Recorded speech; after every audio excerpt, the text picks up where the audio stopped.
नमस्कार दर्शक, दिल्ली दिल से मैं आपका फिर एक बार स्वागत। दर्शकों, क्या आपको पता है कि मरने से ठीक पहले हमारा दिमाग क्या सोचता है? मौत के वक्त किसी के दिमाग में क्या होता है, किसी को इस बारे में सटीक जानकारी नहीं है। वैज्ञानिकों को कुछ जानकारी जरूर है, लेकिन ये सवाल एक राज ही बना हुआ है। हालांकि हाल ही में कुछ वैज्ञानिकों ने एक ऐसा अध्ययन किया है जिससे मौत के तंत्रिका विज्ञान के बारे में दिलचस्प जानकारियां मिली है। यह अध्ययन बर्लिन की चैरेट यूनिवर्सिटी और ओयो की सनसिटी यूनिवर्सिटी के वैज्ञानिकों ने जेन्स ड्रेयर की अगुवाई में किया। इसके लिए वैज्ञानिकों ने कुछ मरीजों के तंत्रिका तंत्र की बारीक निगरानी की। इसके लिए उन्होंने उनके परिजनों से अनुमति भी ली। यह लोग या तो भीषण सड़क हादसे में घायल हुए थे या स्ट्रोक और कार्डियक अरेस्ट का शिकार हुए थे। वैज्ञानिकों ने पाया कि पशु और मनुष्य दोनों के दिमाग मौत के वक्त एक ही तरीके से काम करते हैं। साथ ही एक ऐसा वक्त भी आता है जब दिमाग के कामकाज की आभासी रूप से बहाली हो सकती है,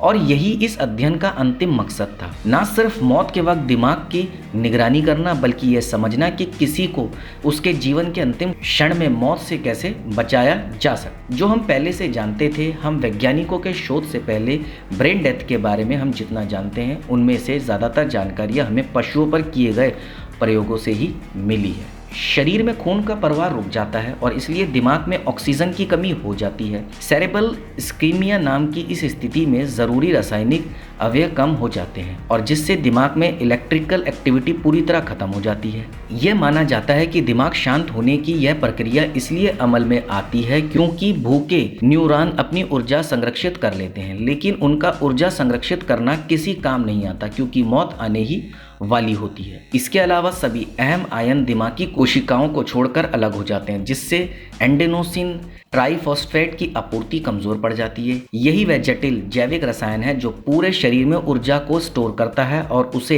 एक जगह से दूसरी जगह ले जाता है। इसके बाद टिश्यू रिकवरी नामुमकिन हो जाती है। लेकिन वैज्ञानिकों की टीम इंसानों के संबंध में इस प्रक्रिया को और गहराई से समझना चाहती थी, इसलिए उन्होंने कुछ मरीजों के दिमाग की न्यूरोलॉजिकल गतिविधियों की निगरानी की। डॉक्टरों की ओर से निर्देश दिए गए कि इन मरीजों को इलेक्ट्रोड स्ट्रिप्स आदि के इस्तेमाल से बेहोशी से वापस लाने की कोशिश न की जाए। वैज्ञानिकों ने पाया कि 9 में से 8 मरीजों के दिमाग की कोशिकाएं मौत को टालने की कोशिश कर रही थी। उन्होंने पाया कि दिल की धड़कन रुकने के बाद भी दिमाग की कोशिकाएं और न्यूरॉन काम कर रहे थे। न्यूरॉन के काम करने की प्रक्रिया यह होती है कि अवशेषित आयन से खुद को भर लेते हैं और अपने वातावरण के बीच विद्युत असंतुलन बना। इससे वह छोटे झटके यानी शॉक पैदा करने में सक्षम हो जाते हैं। वैज्ञानिकों के मुताबिक यह विद्युत असंतुलन बनाए रखना एक लगातार किए जाने वाला प्रयास है। इसके लिए यह कोशिकाएं बहुत ही खून का इस्तेमाल करती हैं और उससे ऑक्सीजन और रासायनिक ऊर्जा लेती है। वैज्ञानिकों के मुताबिक जब शरीर मर जाता है और दिमाग को खून का प्रवाह बंद हो जाता है तो ऑक्सीजन से वंचित न्यूरॉन उन छोड़ दिए गए संसाधनों को जमा करने की कोशिश करते हैं। चूंकि ये धीरे धीरे फैले बिना पूरे मस्तिष्क में एक साथ होता है, इसे अनडिस्पर्स्ड डिप्रेशन कहा जाता है। इसके बाद की स्थिति डिप्लोराइजेशन और डिफ्यूजन कहलाती है, जिसे बोलचाल की भाषा में सेरेब्रल सुनामी कहते हैं। इलेक्ट्रोकेमिकल बैलेंस की वजह से दिमाग की कोशिकाएं नष्ट हो जाती है, जिससे खासी मात्रा में थर्मल एनर्जी रिलीज होती है। इसके बाद इंसान की मौत हो जाती है। पर अध्ययन कहता है कि मौत जिंदगी अटल आज है, भविष्य में भी वैसी रहे यह जरूरी नहीं। जेन्स ड्रेयर कहते हैं एक्सपेंसिव डिप्लोराइजेशन से कोशिकाएं परिवर्तन की शुरुआत होती है और फिर मौत हो जाती है, लेकिन यह अपने आप में मौत का क्षण नहीं है क्योंकि डिप्लोराइजेशन को ऊर्जा की आपूर्ति बहाल करके पलटा जा सकता है। हालांकि इसे अमल में लाने के लिए अभी काफ़ी शोध की ज़रूरत है। ड्रेयर कहते हैं कि मौत की तरह यह तंत्रिका संबंधी पहलू एक जटिल घटना है जिससे जुड़े सवालों के आसान जवाब उपलब्ध नहीं है।